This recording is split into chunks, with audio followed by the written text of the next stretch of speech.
Hey everybody, welcome to another episode of Creatives Ignite. Used to be called Design Recharge for 10 years, and at 10 years I thought, hey, let's switch up the name. Not really. I had a plan a little bit, but it's better. It's a better word for us because we are creatives and we aren't all designers anymore, right? Debbie has transitioned. Debbie Clapper. I love Debbie. Debbie is one of my best friends, and I'm really glad that she was willing to share this. She has had an amazing journey. Our hearts are both still in Colorado, and mine's physically not been there for many more years than Debbie. Debbie recently moved to Cleveland in 2020. Yeah, in 2020. So I moved middle of the pandemic. I know. I moved in 2003. So it's been quite a while for me.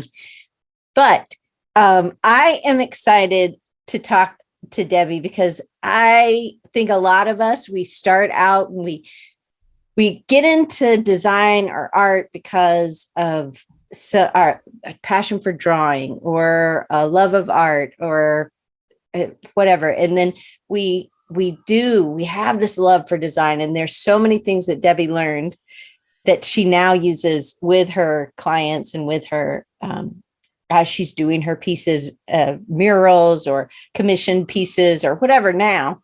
And she's used a lot of her marketing stuff that she's had to do for other people. Now she's doing it for herself. And I think that this is a big transition. It is super ballsy. And I can't wait to dive in. And I see, man, it's just it's great to see a whole bunch of people from Denver. Thank you so much for supporting Debbie. All right. So Debbie, I want you to give them a little bit of your background of where you went to school, what you studied, then you got to Denver and you worked, and then the transition to where you are now. Okay. I have a deck. Should I start sharing that now, or do you want me to give the quick intro? You give the quick intro and then we'll jump in. Okay, so I grew up in Rocky River, Ohio, and I went out to art school in Denver in 1998. I went to the Art Institute of Colorado. It no longer exists, RIP. And I lived in Colorado for 22 years, 14 years in Denver, 7 years in Boulder. And then I moved back to Ohio in August of 2020 in the middle of the pandemic. For most of my career, I've been doing graphic design as my thing, primarily on my own, but I worked in-house at a couple of places, which we'll talk about when I share my deck. But over the years, I've got to incorporate my art into design projects. But as of 2019, I made the shift to be a full-time artist, no longer pursuing or advertising that I'm a graphic designer, and only going after art projects, specifically public art and murals, immersive art experiences, emerging art and tech, and licensing my patterns and artwork to companies. Did you get a hint of what you wanted to do when you were doing some of that? Or was it rare? Or was it like it that kept finding you when you were doing it in design? Well, it kept finding me. And when we go through the deck, I'm going to walk through kind of a timeline and how things informed other things, and just where there was the through line of the art always coming through. And I should say, with the art, I've been drawing almost every day since I was 9 years old. So back in 1989, I started drawing. I was obsessed with MC Escher, and then I discovered graffiti art, and they changed my life forever. So those two inspirations, and also third inspiration is the 1980s, because I love the 80s and the color palette, like neons, bright, bold colors, and just the nostalgia of the 80s. Comes through into my work present day. So you'll see, I think, hopefully, I don't know, I would love feedback. So any comments, whatever, please drop them or email me or whatever. But I think you'll get to see the through line as we go through kind of this timeline of the work that I've done over the last 30 some years. Okay, awesome. Well, then pop it in. And I see a bunch of other people have popped in. So you've got a big conglomerate coming in from Denver. And then you also have other people from all over. So I'm really glad to see everybody. Awesome. And your dad says that he contributed to your great taste in music, just so you know. Oh, yes, he did. I love jazz because of my father. He's a jazz connoisseur, and he definitely got me going on Dave Brubeck, Bill Evans, all of it. Coltrane, yeah. Awesome. Yeah. So can Okay. we see my screen? Yeah, Are we good? yeah, I can see it. Oops. You are perfect. Awesome. Oh, and wait, I have to tell them. So you might be thinking that Debbie, you see a lot of lines and you might be thinking, oh, Debbie must use a ruler. Nope, not Debbie Clapper. No ruler here, people. So I just kind of like to point that out because I am amazed that you don't use a ruler after you see this stuff. So anyway, I love it. Thank you for that, because it's like one of the main things, and I forget to say it sometimes. So yeah, that's the main thing about my art, is whether it's a mural, whether it's a drawing, regardless, the original art is always hand drawn. That's where the graffiti influence really comes in, because I liked the immediacy of graffiti. I liked that it was on the fly. I am not equating myself to a graffiti writer or anything like that. I am not that cool, but I just loved how they used what they had and beautified a space in a limited amount of time. It was kind of dangerous, and they just put it together. You had to know what you're going to do. Like, as a graffiti artist, you have to know what you're going to do when you're going to go put up a piece. So that really just impacted me when I was young. And it's just one of those things that I've honed that skill over time, of being able to draw these fluid lines without rulers. Okay. And just so you know, Jeffy thinks it's your superhuman ability. And Noah Karp says rulers are for chumps. Yeah, Noah is a good friend of mine too. Hi, Noah. Thank you for coming. Okay, get into it then. I'll dive into it. Okay, now, neural, I'll say the G is silent. I am so sorry for making this really difficult for everybody, but I came up with it way back in the day, and you're going to hear a little bit about that, where it comes from. But to start, I want to go back to 1989, when I started drawing all the time.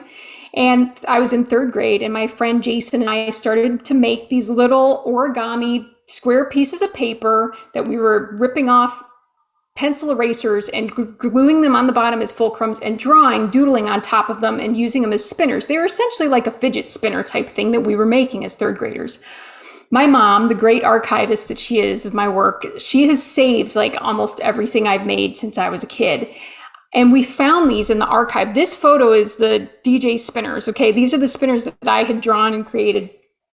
So this right here kind of shows I've always had this abstract geometric love, doodling, like the bright colors. And really it's where the entrepreneurial spirit came. Like, it just started in me at a young age. I didn't realize it at the time, but as I went through this old box of items and I found these spinners, I thought, oh my gosh, it's always been there since I was young. I just didn't connect to it until a couple decades later.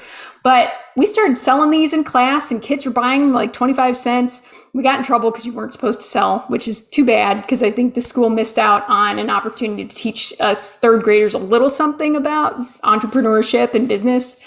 But regardless, I really saw how the art impacted my peers and my friends, and that it brought them joy. And I know that lit a fire in me at a young age to want to start to create and share my work with others, just because I saw people were enjoying it.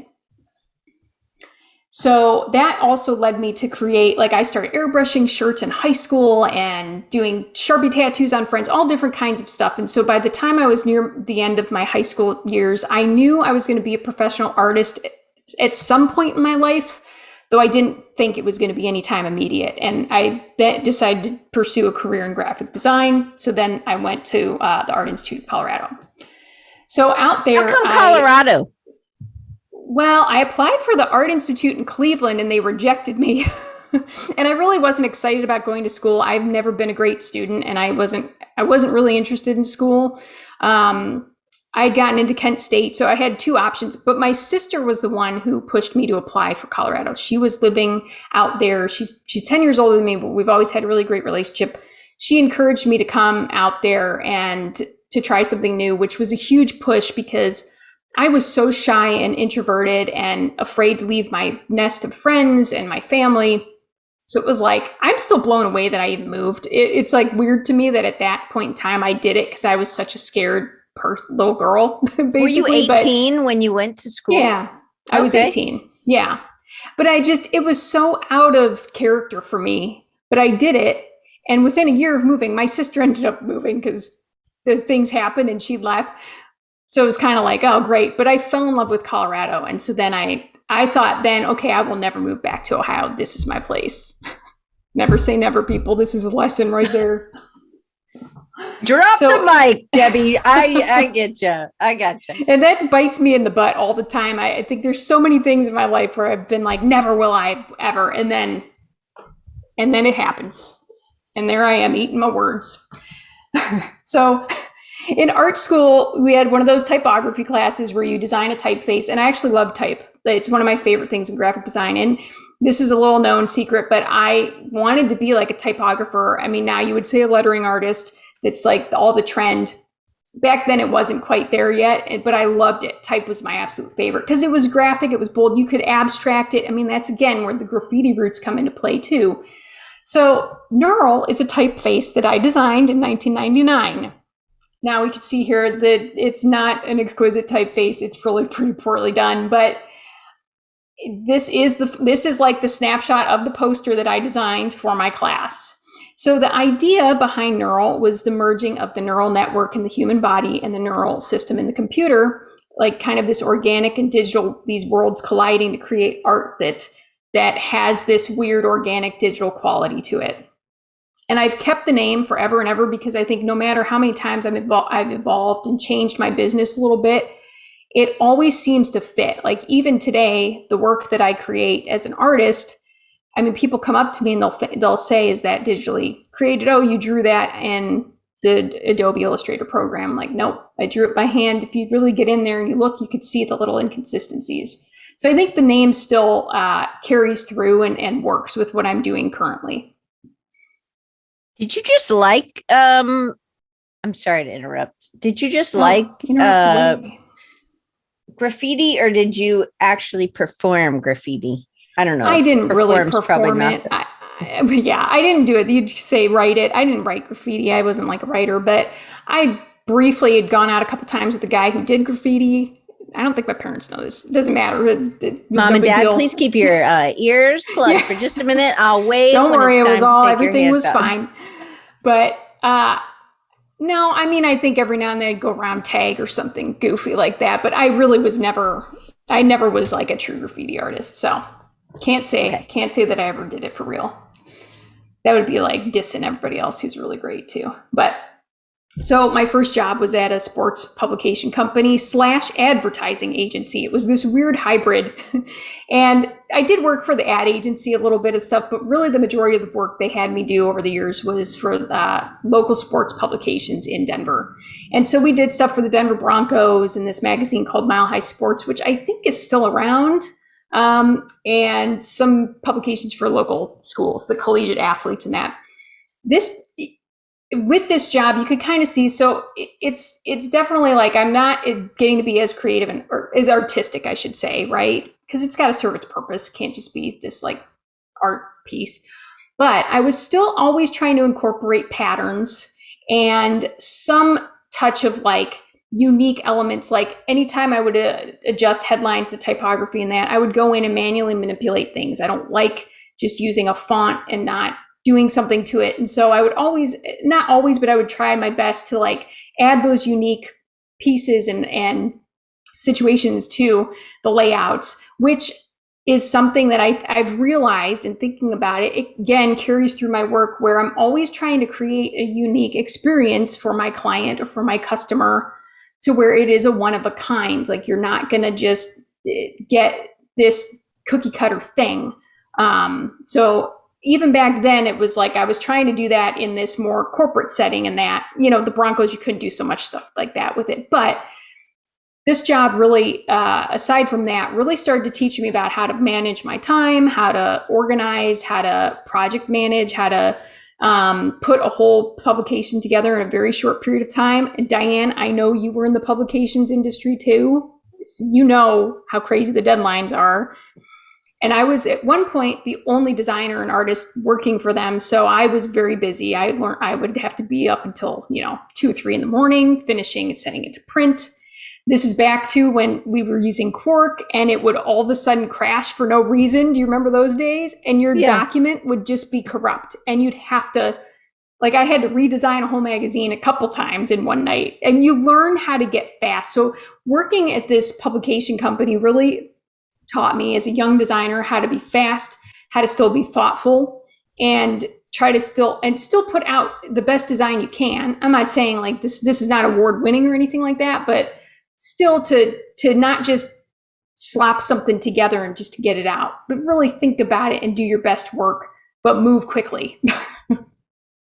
So how were you able, if you were staying up till 2 or 3, because deadlines are like that, how were you able to draw? How were you able to still keep that part in every day, like carving in time to do that? My lifestyle was so different back then. When I was younger, currently I'm an early bird. Back then I was not. I was a night owl. So I'd stay up late. I would stay up until 2 in the morning or that. So whenever I would come home from work, I would make my art. That's when I really was creating every single day. It was my outlet because I got pretty bored just working on the same brands and like with the publications, working on the same publications over and over again. It was fun to mix it up with the editorial features where you could do something a little different for those. But overall, I would get a little bit bored with it. And I had lost interest in sports at that time in my life. So I wasn't too into the athletes and that, didn't care a whole lot about the content. So I was making art whenever I was coming home and on the weekends. My weekends were spent making art. Oh, Doc has a question. How did the transition of night owl to early bird occur? Well, maybe she'll get to that because she's still night owl in this part of the, because when did you make that transition? That's a good question. I didn't think about that, including that in here, but I made the transition, I believe it was probably probably around 2013 or something like that. I just realized I would just be dragging during the day and I was getting tired. And I think I started I started to think a little bit more about maybe I should take better care of myself. What year did you graduate? From college? Mm-hmm. Yeah, 2001. 2001. So about 12 years after you graduate from college, you make the transition. So a decade or so of working, you make the transition. You're like, this isn't for me. Yeah. Yes. Okay. Yeah. And I can't pinpoint it exactly. That is a good question, Doc. But that's about all I can pull out of my butt right now for that answer. Okay.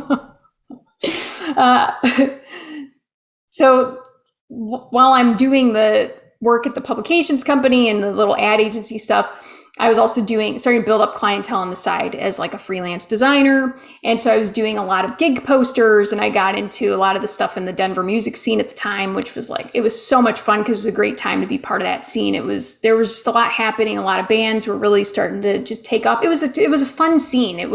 People were friendly and everybody was super supportive of each other on the creative side, like in music and in art and design. So a lot of us were all getting to know each other and helping each other out. And so doing these posters, again, you could see where I'm incorporating, like there's the typography stuff, which I really don't do anymore, but it was like, I loved it. Like my friend Jesse Manley, he's an amazing musician out in Denver and he's still making music. He and I worked with him for a number of years doing his album art and his posters and promotions. And I worked with the couple local venues and this cool music shop, Twist and Shout, that like everybody loves. It was just a fun time and it was super creative. And so it fueled a lot of the art side because you get to experiment. It's like that fun merge of functional design and art. I think you get to play a little more in the gig poster and music packaging realm than you do maybe in the sports publication realm. Right. Yeah. So those are awesome, Debbie. Oh, thank you. So I'm doing that and I'm gaining clients and I was actually able to break free and start working fully on my own. I think by 2005, I might have the dates a little bit wrong, but it was right about that time where the magazine became one of my clients. They were fully supportive. They were really great folks there. And they let me then just design for them while I was working with all my other clients that I had built up and clients I had gained through connections with the sports company and the ad agency. So I was working with like a ballet company. They were, I had really great clients that were my clients I had a number of clients that I worked with for like 10 or so years. So things were going well on the graphic design side, but I was wanting to do more and more art. I could just feel it in me. So again, spending all my free time drawing and painting and having little local art shows and that whenever I could. And then one day I get an email from Smartwool, which if you don't know who Smartwool is, they're a company that makes, they're known for their socks. They're probably known for a lot more. I have Smartwool socks on right now. Oh my gosh, there you go. My foot up very high, but okay, keep going. So they're great socks, and they make other hiking gear and stuff like that. But they were doing artist series socks at the time, and they reached out to me because another local artist had actually given them my name. His name is Jason Telke. He's also a phenomenal artist and really nice guy. And because he was kind enough, I didn't really even know him at the time, but I had met him in the art and design scene. Like I said, everybody was very supportive of each other, and it was just such a fun time out there in Denver. And he gave their design director my name, and she brought me on for 2 years in a row as their park. They called it the Park Artist Series, which these were socks that were geared towards the snowboarders and the like extreme skiers who were going into the park area of the ski resorts doing their tricks and stuff. And so I got to work with them. I got to create the colorways, which means I got to work and pick all the colors that I wanted. And I actually learned their design software. So she wanted me to learn so I could design it exactly how I wanted it, which was really great. Like I loved that. And so I got to do that. And I built a really nice partnership with them for a number of years where they actually then also brought me in on design projects. And I got to do a lot of production work, things like that too. But I got to just do a bunch of things with Smartwool, which they're a phenomenal company, really great people to work with. And that really, I don't know, it like started to give me a confidence, and it opened up my eyes to see that there was something in this realm of textile design and getting my art onto goods that people purchase. And I really hadn't thought about it prior. This opened up the door for other projects coming in. Wow. So I got to do, I mean, this is like a few things, but I got to do I did skateboards for a friend in Denver, Alicia Syriac, she was the AIGA president for a few years at the Colorado chapter. And she would run this cool event called Boulder, and you'd get to design skateboards for it each year. It was a fundraiser. So got to do some skateboards for that. I got to paint some skis or were you doing these in the computer? Well, the skateboards the designs were by hand, but then, so 2 of those skateboards, the 2 on the ends are laser cut. So I actually worked with a guy in Denver who was doing laser cutting at the time. Mm-hmm. So you had to transfer your art, you had to turn it into vector art. So I did do that, but he would then laser cut them for me. But the skateboard in the middle is hand painted, all of it's hand painted. And the one on the far right is just a mix of spray paint and the laser cutting. So I got to do like a t-shirt for BOA Technologies through an ad agency in Denver. I got to do some cycling kits for Pactimo. They create cycling kits for riders. And I got to paint this cool Eurovan, which was like the best project ever. and it was a huge risk because I had never done something like that before. And the folks I got to work with were awesome. And they were like, we've never done this either, but like, let's do it together. And we did. And the van still exists today and is still going around, and the colors held up. The van is still going. Thank you, Carl. That's awesome. But it was like a whole new, I don't know. It was just, again, it was another thing. So it was like the socks and then doing this van, it opened my eyes to see, wow, I can do so much more than I ever realized. Would I have ever thought I'm going to paint a van prior to this? Probably not. But the courage that they had to come and ask me and then invite me in to do it, and the trust. And then I was able to go, oh, sure, and go for it and be willing to take that risk. And knowing deep down I could execute on it, because I will say throughout my whole lifetime, art has been the one thing that I've had confidence in. I just know that I can do it. I don't worry about, am I going to mess up or whatever. Even when I have bad days or make something that doesn't look great, it's like, okay, you just move forward and it's part of the process. So wait, I have a question. I'm sorry to interrupt you again, but you took a breath. Interrupt. So I have to. But now I know how you work. So I wonder if the van is done by hand or was it a wrap? Did you design it and then put it in the computer and they did a wrap on it? The van is painted by hand. So what happened was I actually asked a local car, I don't know what you would call him exactly. He was a one-man show and he had a shop. And I was calling around asking different car people if they would work with me to like help me prime a van and clear coat it and stuff like that. Nobody wanted to touch this with a 10-foot pole because of the liability. So I found this guy who was willing to do it. He was like, okay. And he was a little like hesitant, but he's like, I just want you to know if this thing starts to rust or if something happens, like it's not my fault. And I'm like, that's fine. And the clients, we had talked about it and they were okay with him, doing it and everything. So he did put down he's power washed it and he put down a clear coat for me, a primer though. So I did sand it first. I hand sanded it, which I would never do again, but I learned a lesson and it was kind of fun. And I had friends help, like my friend Noah, who's here today on this call. He's one of the people who helped. So we sanded it down and then had the guy put the primer and then hand painted it using spray paint and enamel one-shot paint for the black lines. And I will say there was some masking off because we had to cover the windows and stuff like that, and with the spray paint, I wasn't going to ruin the van, So we did that. But then in the end, I had the car guy clear coat it for me. And it really just I think it turned out really beautiful. Like I think it's still to this day one of my favorite projects that I've ever done. And it was awesome. The biggest scale. Thank you. At that time, that was the biggest thing I had done. So that was like circa 2011, I think, or 2012. I'm not great with dates. So it's okay. I'm not good with math. Keep going. It's like if I ever have to be if I have to go to court or something, they're going to be like, why doesn't she know where she was? I'm like, I don't remember. Anyway, my alibi is going to be a little dodgy. Okay, so I'm doing all those fun, cool things, but I'm still doing graphic design work on the side. And one of my clients was a hummus company called Hope Foods, and they do other products too, but they're a natural food company. And they had become my biggest client, and they had asked me to come in-house. And again, it's one of those things I said, never will I ever go back into an office. I'm working for myself.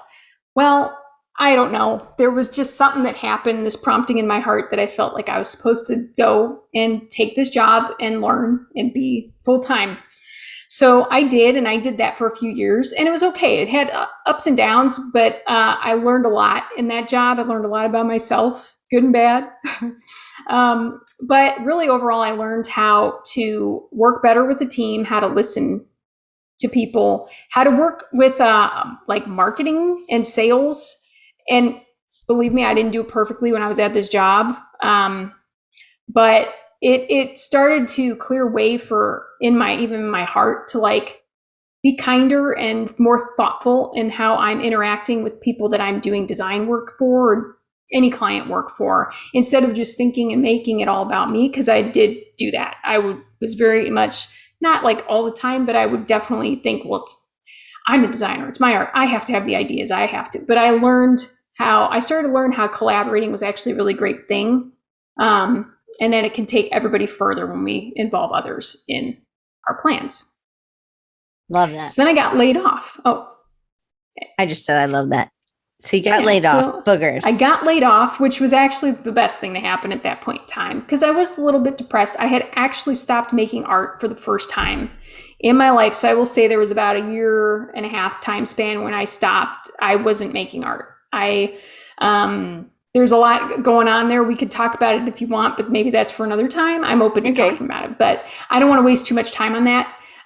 If we want to talk about its other stuff. So all that to say, it was really good to be laid off because I had been thinking in the back of my head, I kept thinking I was getting kind of bored of working on the same thing over and over. Mm-hmm. And I was like, I really want other clients again. And so as I was actually getting ready to ask my managers if they would mind if I started to take on freelance work on the side, the layoffs happened. And so it was perfect. So then I actually got into more consumer packaged goods for a little while there. I was working with other agencies and that through them, doing design work, and then also working with clients too. Like Clear Fork Cider, I worked one-on-one with them and helped them a little develop their branding. And we actually won an award for that design. We got I love that, those colors. Thank you. Yeah, it was fun. It's a great, like, it was a lot of fun to work on that. So that was like a dream design client job right there for me that I got to do. So I'm super thankful I got to do that type of stuff. So working in the consumer packaged goods, I still realized though that something was like missing. I was actually starting to dislike design more and more. And then I had a client experience that it was like not good all around for every single person involved. And it was just kind of doomed, I think, from the beginning. It just went south. And I didn't handle things great in it. Like I took things personally and other people took things personally. It went bad. And I just realized, I don't know if I should be doing graphic design anymore. Wow. Like, I think that I thought something's got to change for me, at least. Something has got to change in how. So what year was this? This was, oh boy, this had to be 2017 or 2018, okay. I think 2018. Okay. Yeah. And I started to look into, I realized for the first time in my career that I had to learn to become a little more professional and think about business development and kind of starting to like get some like business skills going that I really just didn't have. I'll be honest, I was winging it a lot over these like 18 years or so of design because I never had any real business classes or training or anything. And I used to think I could just get away with like, I'm an artist and I can kind of do whatever. So I start looking and I find The Future Pro Group by Chris Do. There's other people in this group, but Chris Do is like the face of this organization. Yeah, he started it. Yeah, yeah. And so I started watching his videos and that, and it really changed. It like rocked my world. And I realized, I see Brian Harper's comment. That's funny because he's anyway. So this is when mindset shift started to truly, I think, start to happen in me. And I will say I was delayed. Like I didn't really start to change the way I was thinking about how I'm working with clients. And again, not that I was like, I wasn't trying to be like a jerk or something on purpose, or not that I was even a jerk a lot of times. I don't think that I was, but just it started to get me to think about how the work isn't about me. It is about the client. And I wish I had realized this earlier, but I didn't. But it was good timing because I think I was ready for it. It just like sooner than that, it just wouldn't have landed. So it was time to start to connect with that. And that is when I started incorporating things I was learning from Chris Do, joined the Future Pro group. I got to meet you, Diane. That's how we first met, was through that group. And we met other great people, Rachel, Brian, a number of other people, John, Dan. But in doing that, and I did some one-on-one work with Chris, I moved forward too quick. Okay.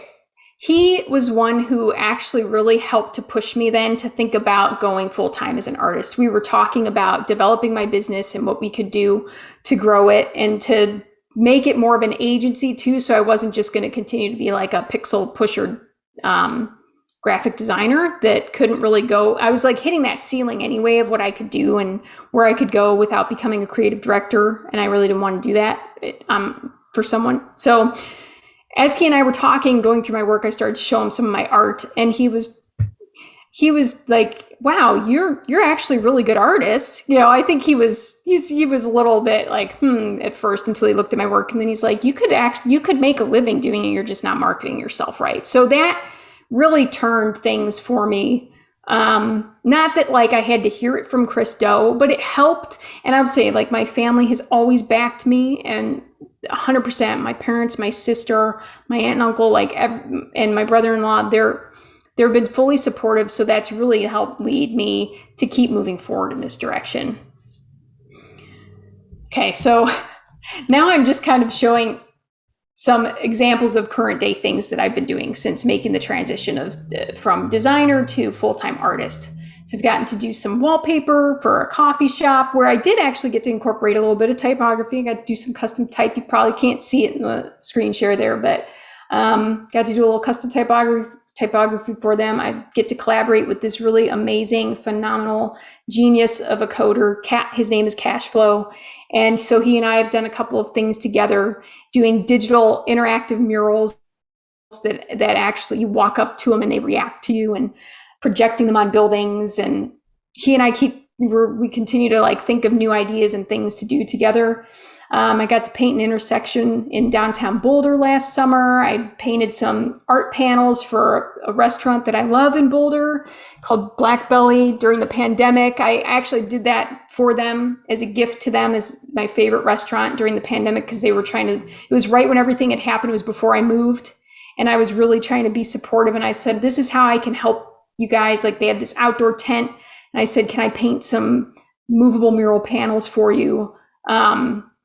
Just so that you have, like, just to help elevate this outdoor seating and make people feel good. And they loved it. And so it was great. I got to work with them and I got to paint a pinball machine. So it's been this interesting transition from, it's still, I don't know. I think in some ways what I'm doing still is design. But it's got a little more of, it's got my fingerprint on it now, for sure. Like, I don't take on projects where they, if somebody wants something totally different from what I do, I'm kindly decline and I refer somebody else, They're getting you for your artistic style and what you can do, instead of, can you make this bowl of ramen look good? Right? Right. Yeah. Yeah. These are awesome, Debbie. So thank you. So these are a few things, and that's the presentation. I love that. Okay. So then I have some more questions. So you kind of touched on this. And I don't know if you have a slide that'll tell your handles again. If not, I'll share them. I forgot that. No worries. I can share them right now so that people can make sure that they are going to follow. And this will be on YouTube, and it will also, this is all the places to get to Debbie in case you didn't know. And I will, neural.com, it starts with a G, and then all the links are down below. Instagram.com/neural, Instagram.com/Debbie Clapper Art, and then also DebbieClapper.com. So in this, Debbie, 10 years ago, I've been trying to ask some mindset questions. And today, just so everybody knows, so get some stuff in the chat for sure, because if you're not going to Mindset Reboot, I'm giving away a free ticket today. So the more you chat, Debbie's going to pull a thing from the chat for me. So in the last 10 years, what's been the biggest area of change in your life and business, maybe as it relates to mindset? So was it that shift, or was it something else? It was. And I think that shift essentially was imposter syndrome. Like, that's where it all came down to. That's where the feeling of feeling threatened by other people's ideas, or threatened by other designers, or even afraid that I don't know if I'm good enough, or I don't want to have to get in front of this client and talk to them because I'm afraid of how I'm going to sound. Or that's where it was all of that, I think, more than anything. And so I think the shift of understanding, really a big key thing for me that, again, took a while, but understanding that, and I really think these two connect to the imposter syndrome, but understanding that my inherent value is not about what I do or what I make. And so it actually was a big thing to make that cut between, being like, I'm an artist. This is like, I'm this starving artist.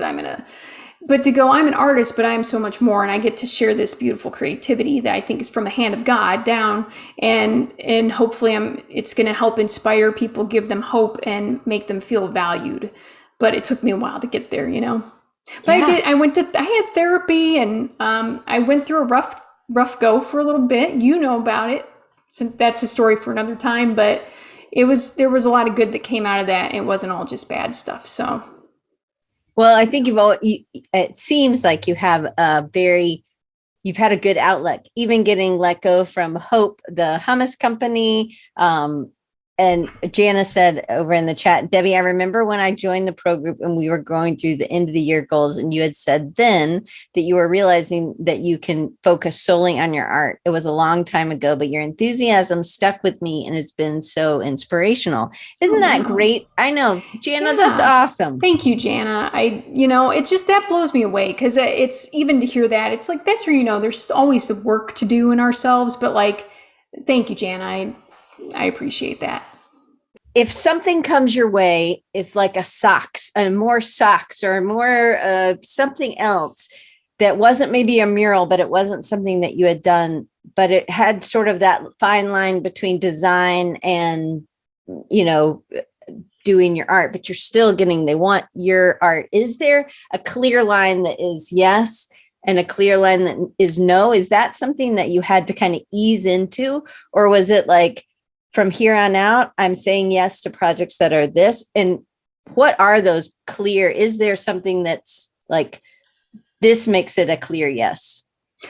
Well, what I've come to realize is that initially, it's not necessarily a yes or a no. I think it's that engaging, which is something, again, that I've learned over the years of just how to talk to clients, how to hear what their goals are. What do they want? Even when it's just an art piece somebody wants on their wall.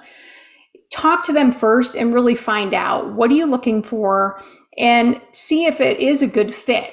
And I think then in asking the right questions, that's what then gets us to know, like, yes, let's move forward 100%. Here we go. Or, you know what? No, I think that I'm not a person for this job, but I can recommend so-and-so. Okay. So I love most of the things that I have a piece and it has some gold in it and it has black and white and I love it. And so she has drawings there.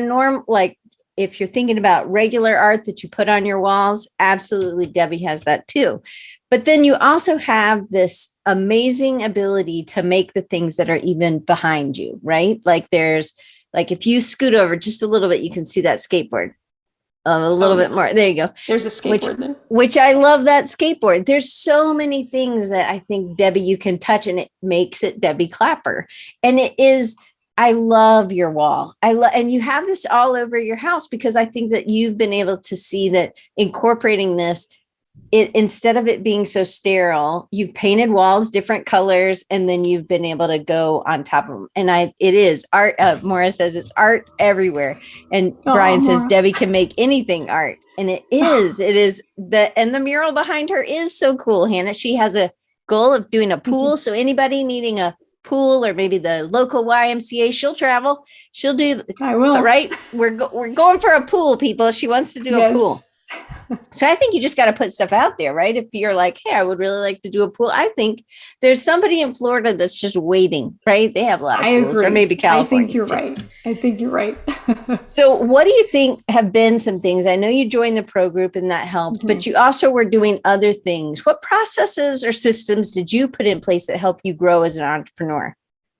Well, I think getting more of a simple, practical things like having the schedule. This is probably where that switch to the becoming a morning person came into play. I mean, it came into play well before I started doing the business development stuff and that with Christo or thinking about it. But it's just where I realized the more I can actually put structure into my day, the better I can do, or I'm like setting myself up for success. So I get up at like 5:30. I go to bed between 9 and 10. Like 10 is late for me. Me and you, Debbie, we're the same. Yeah. And it's probably going to get earlier as I get older. I have a friend out here who's a good family friend of ours. He goes to bed at like 7 and I'm like, I'm getting on his schedule pretty darn soon. So I can hear my dog. He's trying to break in too. He just scared me. It's like, let me in. It's okay, Vinny. We're okay. So what he broke in? Yeah. Oh, good. He's fine. He's black and white too, so he fits in with the decor, right? He does. He fits in with the brand. He does. He's on brand. Yay. Okay, so then what about any processes or systems that you've put together that you've been able to do not put together, but you've started incorporating to help you grow as an artist? Because I think that that's something that you've done really well, except maybe the year and a half that you took time and you weren't drawing. But what other things could we do that could maybe get us to a point like, you know what, it doesn't just come out of thin air. It's actually, you've had to work at this, right? Yeah, well, you have to make time for it. It's like whatever you prioritize, you're gonna do, or what you care about, you're gonna prioritize. What you don't, you're not. So I always say for anybody who's like, I miss drawing or whatever, they just are like, I don't have time in that. But it's like you can honestly, even 5 minutes. I will have days where that's it. I have 5 minutes, like I've just doodled while I'm talking on the phone or something like that. It's the more you do it, the easier it can become part of your routine, especially if it is something you really want to incorporate into your life. It's like anything else. You can cut, social media time, or you can cut, I don't know, nap time or whatever, and make a little extra time for creativity. It doesn't have to be drawing, but whatever it is that feels good to you, if it's cooking, music, whatever. So I feel like I don't know how to say it's easy for me, but because it's such a priority to me, I make time for it. So I let other things go that maybe I shouldn't, like making a doctor appointment or something. I'm going to draw instead of calling the doctor. Someday I'll just keel over and it's going to be fine. Do you always have a sketchbook with you, or paper in different parts of the house? Like, are there some things that we could do that could help us keep that priority? Yeah, I have. So I have sketchbooks everywhere. That's one of the things I forgot. I should have shown that. I didn't, but I've been keeping sketchbooks since grade school. So I have a whole bunch of sketchbooks and just drawing them, doodling them. Some I have that are set apart to be really nice, finished, complete drawings for a period of time. I only did that. But then I have others where I'm like, it can be more loose. It can be notes. It can be whatever, but it's just something to get stuff in there. So I don't know. I just always set aside time. I mean, some people it's helpful to do like your morning journaling or whatever, like just incorporate that, whatever that creative thing is in the morning when you get up and you're having your coffee or tea or whatever you're doing, your orange juice, just get out your sketchbook or your musical instrument, do a little, play a little ditty and then move on with your day. Okay. So, and I know you're always learning things. You're very driven. You're focused. You are very inspirational to me. I'm very glad that we're friends. So in the last 30 days, have you learned something, or have you been working on a habit, and I'm not related to your art or your business? Business-wise, I've been working on sales strategies, which sounds so gross, but to make a living as an artist, that's one of the realities. Is you're a salesperson essentially, but I don't want to be like a salesperson in the sense of what we all imagine in our head of like car sales or something, but just outreach. And so I've been really focusing on building out lists and contacts of people that I would like to work with who I haven't yet worked with, whether it's companies or individuals or whatever, and creating things specifically tailored to them to try to get to know them, not even trying to sell them right away, but just to connect with them and start some conversations.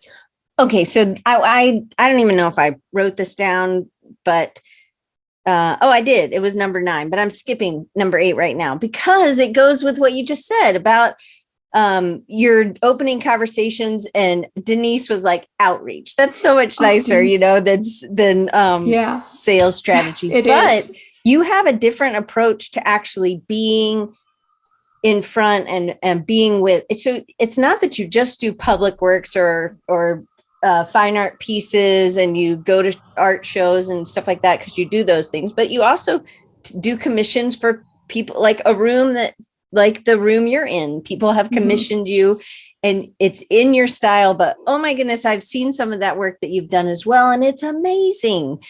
But you take even the thing in in Boulder, where you were doing the public work and it was the street, it was the intersection, and there was like a purpose to that. And there were other people that were working on it with you. And can you just tell them what you would do, which I think is it is just your heart. It's not a strategy or an outreach per se, but it was what you, and I think maybe it hadn't always been that way, but now it's like you really took, so tell them that story about people would come up and they'd be like, I hate what you're doing. Yeah. Okay. You're or right. I love what you're doing. A good right? example. Yeah. And I first have to say hi to Denise. Denise is a very dear friend, and she is an artist who was a designer. So she's actually made the same transition. She's really phenomenal.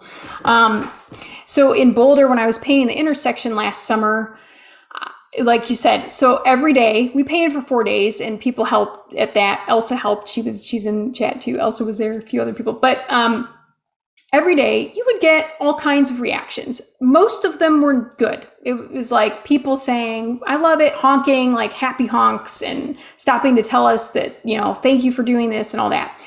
But you'd also get a handful, usually 1 to 3 people each day, who would stop and get out of their car to come and tell you how much they hated what you were doing.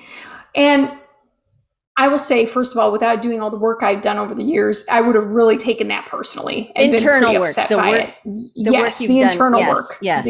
Yeah. But this go around, I just thought, oh, this is interesting. It's like the first person does it. This lady stops by and is like, what's going on? People are cursing at me and all that. And I'm like, first of all, I don't work for the city. I'm just a contractor hired here to do it. I'm a muralist. But what I did was I actually started to engage in conversation with these people, not in this long conversation, because it's like, we're working, I have to get work done. But I was like, what is making you so upset? Why are you so mad? Like, what is it that you don't like about it? And each one actually was willing to open up and talk about it. They didn't like the whole thing, because the intersection was a dangerous intersection. And the point was to increase the visibility and the safety of it so that everybody would be safer, whether they were in a car, on a bike, a wheelchair, walking, whatever, like for every single person to be safer in the neighborhood. And so the city really was they're doing their best to do something helpful and safe. And so I would talk to the people, and because I understood, knowing why we were doing what we were doing, because of asking the right questions too in the conversations with the city and the other partners who helped fund the project. It was really interesting. And it just was, every time, every single person who was mad, after we'd have a conversation, it blew my mind, actually. Each one left going, like, they were a little more calm, and they would say, thank you for listening. I was like, your opinion is valid. You don't have to agree with this. It's okay that you don't like it. It's not for everybody. And they all were just like, wow, thank you. And this one lady was like, you changed my mind. I'm actually really happy about this, and I was like, oh, wow. But I think it's just what I love, and this is what I love about public art and doing public art, and this is the thing that is going to answer your question that you were bringing up here, is I realize that when I'm working with my headphones on and that, I'm basically like, it says, don't talk to me, even if I'm going to be friendly and take the headphones out or whatever. But it's already giving off this vibe of like, don't bother me. I'm an artist at work. And not that there's anything wrong with it. There is not. But I felt very much put on my heart that I need to be available to the community when I'm doing these public projects where I'm out and I'm going to meet people and they're going to stop and want to talk to me, whether they're happy or upset or whatever. And so I want to be available for that. And I really think that's part of where, as then getting to do the art, I get to share in that piece of showing them they're valuable, that it's worth talking to them and it's worth hearing what they have to say. Just as a community member themselves and as another human being. Yeah. Well, I think that that was maybe a different in how you had worked in the past.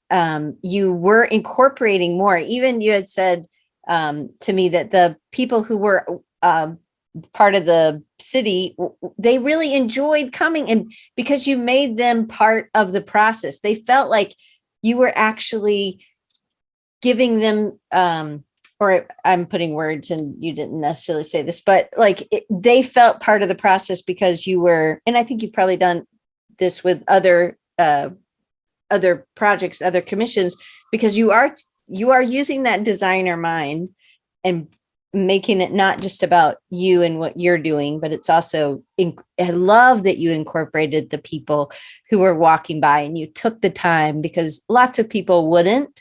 And they definitely wouldn't be loving to the people who weren't happy about it, you know? Yeah. Well, and I don't know. It's what I feel on my heart. And a big part of who I am as an artist is my faith. I do love Jesus. You know that about me. And not everybody does, but a lot of my friends and my family absolutely know that. I don't ever push it down anybody's throat or whatever. But I just think that's part of living the life a convicted life that I want to live and the way I want to live my life, and being kind to other people and showing them that they are valuable and their opinion is valid, and it doesn't have to be the same as mine. Right. It's or just the cities or whatever, Right. But it was you were serving them, the city of Boulder, in a different way than just painting. And I thought that really struck me as such a unique, different way of working that I haven't seen other artists do. So I absolutely love that. So thank you. I want to know, because you have shown me some of this, and you're not going to show any, but oftentimes, I mean, you've worked in this style for a long time, third grade. No, I'm just kidding. I mean, not exactly, but you had you loved the graphic lines, but how do you experiment and work on new styles? Is it something that you just kind of you always do this? I mean, I know that you do different things and you try different things. How much time do you give for experimenting during the week? It varies, and I go through phases, actually. Like, for years, I've been stuck on the triangles. Like, I've been doing the triangles for a really long time. This back here was like a merge, this mural I'm pointing at, of old. Like, I used to do a lot of these organic swirls and lines, and some people don't even know that is part of my repertoire. Or is it Repertoire? Yeah, Repertoire. Because it was so long ago that I was doing it, and then I moved away from it, got very hard graphic edges, and now I'm kind of merging the two worlds again. So I pull in and out, and I go back to my sketchbooks. I go to my sketchbooks all the time. So I'll even go back to stuff from grade school and scraps, because I have scraps of paper too. I have all kinds of things that I've saved over the years, and I'm like, oh, I like that idea, and I'm like, okay, I'm going to bring that one back and try a new take on it. And I'll see it in my mind's eye. So that's kind of how the evolution goes. But sometimes when I'm playing around, and you've seen some of the things that when I'm playing around, I've shown you and a few other people that weren't in a little secret art group with, that, like, I love abstract expressionism, but I'm not going to do that like as my art, but I play with that all the time. And it's stuff that I'm just going to probably keep in my files over there, or paintings in the back that nobody will see except my parents, or, we'll put it up in their house if they like it or whatever. But I don't know. It's just, I'll do different stuff. And I actually was looking through my archives, and I did more realistic drawings than I realized. So I have done some in the past. I just would say in years now, I haven't done any of that in a long time. But even in being abstract, there are different styles that there are certain parts that are still yours. And Jeffy says, Debbie, I appreciate how sure you are of your lines, and that when I see your art, that your work, it's undeniably yours, even when you switch things up and are experimenting. I absolutely agree. And I think sometimes we tend to get stuck. And I was watching a video earlier today, and this lady was like, you may tend to do a lot of circles, or you tend to do a lot of something. And then that continues to be repeating in your process. And then she asked a question I hadn't heard. She was like, often you need to set aside time to look at some pieces that you've been creating and ask two questions. One, what do you like that you want to continue? You want it to keep showing up. And then what do you not want to keep showing up? What keeps showing up that you don't want? Do you ever ask questions? Do you ever do it's the 15th of the month, let's, take out the work and look what I've been doing? I'm not that structured, but I do ask questions. And I'll say that though my work is it's the freehand and all that, and I like doing the asymmetrical, symmetrical, but I will make rules. So when I'm going along, I'll have rules for a while, or, and then when I make a mistake or break the rules, I just go with it. I adjust. I try not to actually get rid of mistakes, because I think that's part of the process. Mm-hmm. Like, I am not a perfectionist. That some people assume that I am, but I'm really not. I'm actually probably kind of, maybe I should care a little more about that sometimes, but I don't know. I No, just think it's human quality to it. It's like the art has more life, and it's again, I think that's where the graffiti roots come in, where it's like it's more raw and it's real. Like it's really ugly to some people and it's really beautiful to others. I have two more questions because I know we're 2 minutes over. But what's the thing that you've learned about yourself in the last year that's been the most impactful to your life and business? Because it's the whole COVID, the whole moving back, the whole going full time. There's lots of things, but in the last year, what's something that you've learned that might help us? To keep showing up. Like it was hard during COVID because look, I'm not like it was so awful for me. It was hard, but it was depressing. I moved and all that. It was a mix of things. It was a move I really wasn't planning on. And so I moved, was depressed, couldn't really meet people. And my mom was having health issues. And so it was just like a lot. And I was part of a community that completely had fallen apart too. And so it kicked up some of that. But what I've realized is to keep showing up and to surround yourself with the people who are really going to be supportive and encouraging, folks like you, Diane, and a lot my friends who are here today that had taken the time to come and join us, and the other friends that I don't know yet but are here, and my family, and just to not be afraid to let go of the relationships or things that aren't healthy, not in a bad way, but to do it and to know that it's okay. Some things are meant for a time, and then you go on, and it's not good or bad or anything. It's just part of life. When you say keep showing up, yes, that makes it. Yeah. When you say keep showing up, does that mean like, don't give up, don't, go get a job at Lowe's, like that because I'm sure that there are times when I'm like, oh, I can't not do blank. I've got to just keep going, there's this kind of, but what does that mean for you? Like, what is that? Well, it does mean because there were times where I was like, do I just need to go and get a job? Like, this is awful. And I've moved and all the, and like, does art matter? I don't know this like ups and downs. So I think the keep showing up doesn't mean that I actually showed up every day, because I didn't. But I think that over time, to not completely give up. So keep showing up. And I think even in that, here's what I think. I think it also means being vulnerable and open to being able to tell those who you trust and are close to that you can say, I'm really having a hard time. Like my family knew I was having a hard time. I was very open and honest with them about it, and they'd help encourage me. Like my sister is an amazing supporter, and like you too, Diane, like just, and other friends too. I don't, but no, I'm the best. I'm the best. Keep going. Second to my sister. But fair. You two would get along great. You two would get along great. I can't wait to meet her. I know, someday.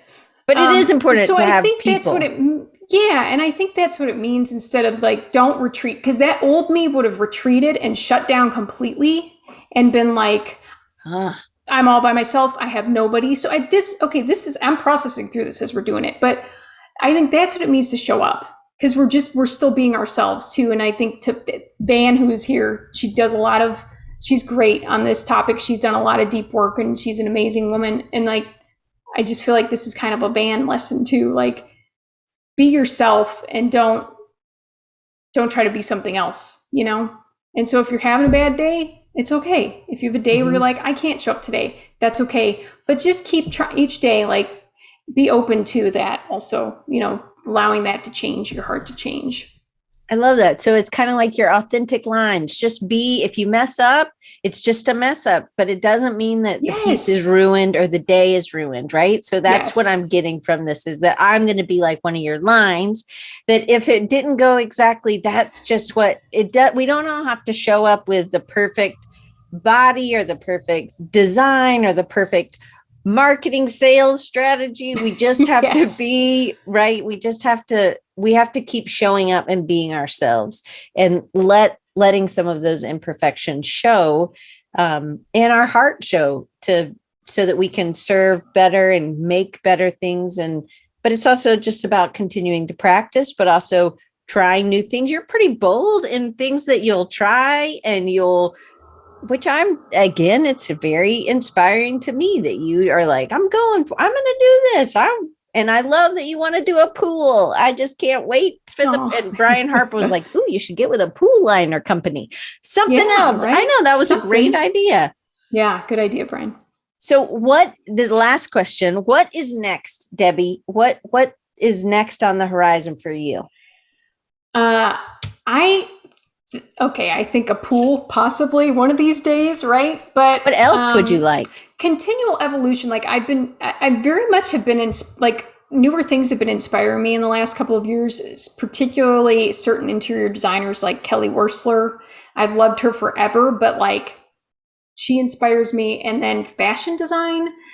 I'm not going to become an interior designer or a fashion designer, but I would love to collaborate with folks like that. Like, I don't know. There's something there that I think, I don't know. I think there's something there and I want to go and explore that realm and try different mediums and just play with texture. And actually something else too, that I really want to develop is art that is more accessible for all. Like if somebody maybe has, a disability or, like if you're colorblind or if you're blind or I want to expand the horizons on that and really like, what does that look like to take my art and make it for more people, like beyond what I've known, beyond what my friends or that family have known. Like, how can I serve others in this way? I don't fully know, but I know that it'll be shown. I think it'll be revealed to me as we move along. Yeah. If you keep showing up, right. And being willing to listen to what else is happening. Kat says fabric design would be amazing. It's super hard as a funky loving girl who quilts to find fabrics that speak to her neon loving heart. Girl, we'll come up with some fabrics for you somehow. Even if we do a one-off, I'll send it to you. It's a spoon flower, that's for sure. Yeah. Denise says showing up with your huge heart. Oh, Denise. Absolutely. Okay. So again, Love just want to remind people how you can get in touch with Debbie. It's Neural. It's GNEURAL.com. And like me, she doesn't capitalize. I don't capitalize Diane Gibbs, just so y'all know. And Debbie doesn't capitalize Neural. Okay. And then you can also find her on Instagram at Neural, GNEURAL, or Debbie Clapper Art. So those are also, but you can also see stuff at debbieclapper.com. So yeah, that needs to get, Anyway, it's one of those, it needs help, but yeah.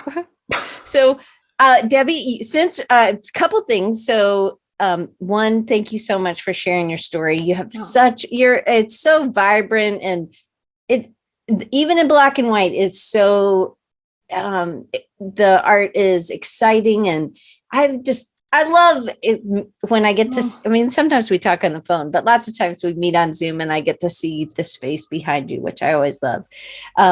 Okay. Thank you guys for staying so long. I'm going to hit stop. Thank you, Debbie. Don't forget to go follow and I can't wait to see you guys next week.